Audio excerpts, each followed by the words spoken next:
Hello, Center Elementary. I hope you're having a great day so far. It's Friday. It's February 1st. It's the 100th day of school, and I know that you are all excited about that. And it's also another very special day. Today is National Read Aloud Day. So, in honor of that, I'm going to share with you a book that I found in our school library that I think you are going to enjoy. And I think it's one that many of you will enjoy reading on your own or having someone else read it to you again. It's just that great of a story. As a teacher, I always loved the read aloud part of our day. I got to share hundreds of books over the years. We read about just some incredible characters. We went on a lot of adventures to amazing places in those books that I read to the students. We learned about places around the world, famous people. We learned about plants and animals and just anything and everything in between. That's just how powerful reading is. And so I hope that you love reading.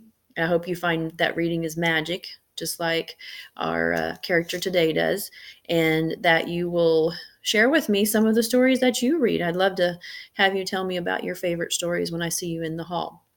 So here we go. We're going to enjoy our story. It is called The Magician's Hat, and it is by Malcolm Mitchell, and it's illustrated by Joanne Lou Reithoff.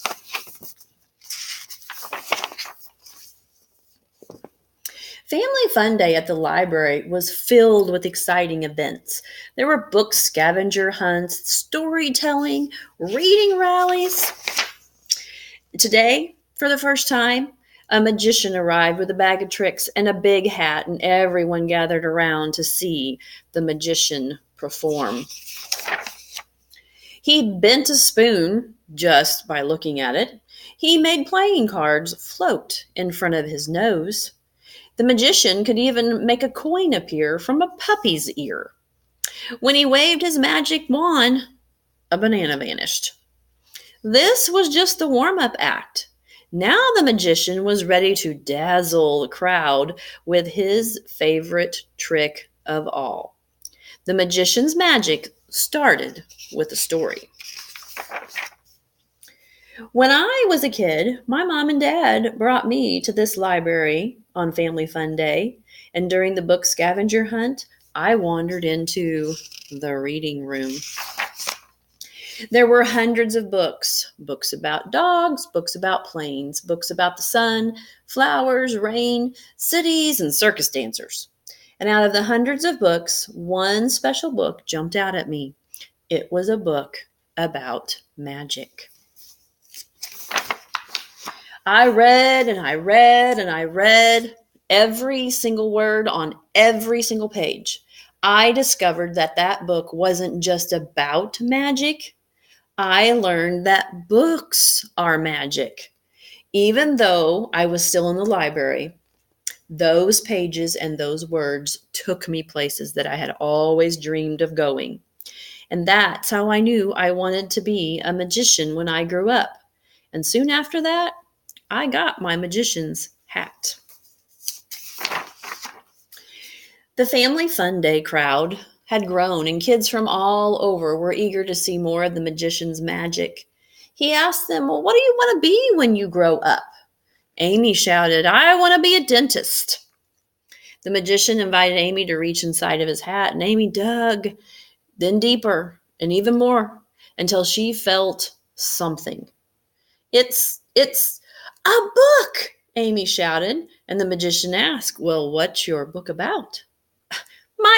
My book's about teeth, cleaning teeth and fixing teeth and x-rays." Now, right away, like magic, Amy saw herself holding dental tools, a toothbrush, and rinsing her cup.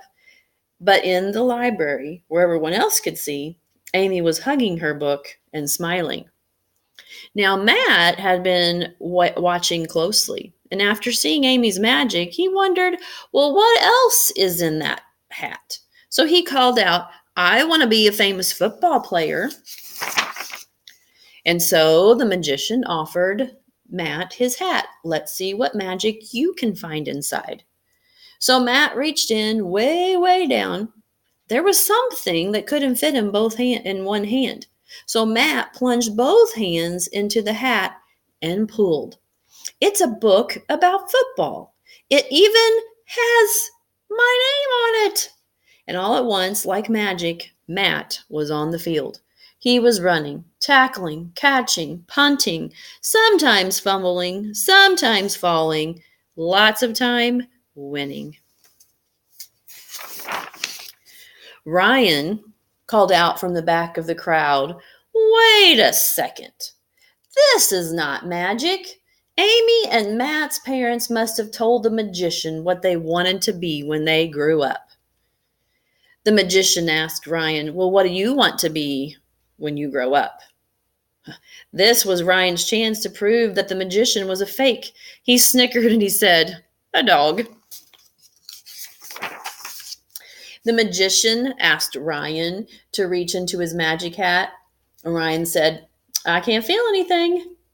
Well, sometimes you must really reach and stretch for what you want to be. That's part of the magic.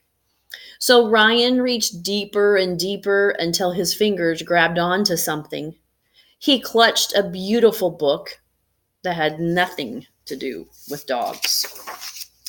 His pages were filled with letters and paintings and photos and foldouts, stars, planets, rocket ships. Ryan had always dreamed of becoming an astronaut and exploring the wide open sky, hurtling into outer space and zooming to far off galaxies. "Whoa," whispered Ryan. "How did you do that?" "Oh, I'm not doing anything," the magician said. "You are." "I am?" asked Ryan. "But there's got to be a secret trick in those books." "The desires that are within you bring out the magic in these books. Follow your dreams, and they will take you wherever you want to go." The magician turned his hat so everyone could see inside. What are your dreams? That question made all kinds of magic appear. So I hope you enjoyed The Magician's Hat. I hope you find a fabulous book to read today and you find the magic in reading and just love reading as much as I do. Have a great day, Central Elementary.